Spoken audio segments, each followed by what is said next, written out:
海边人的开胃菜怎么少得了酸笋丝呢？今天我用它来做一个带鱼川汤。市场买回来的带鱼，先去头去尾，切成1厘米的条状。来点姜丝，一点点盐、白糖、料酒，抓拌一下，腌制20分钟。再切点白萝卜，再来点蒜苗。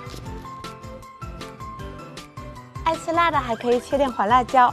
腌好的带鱼再用地瓜粉抓拌均匀，加入适量的水，带鱼灌上1层糊就可以了。水烧开，下入蒜苗、辣椒、姜片，再来适量的盐，加入白萝卜，再入烧开之后下入带鱼，用勺子轻轻的推一下，然后再加入最重要的酸笋。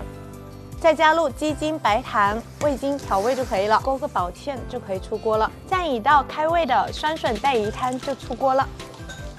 再来点米醋，有条件的可以来点胡椒粉，我不喜欢吃胡椒粉，我就不加了。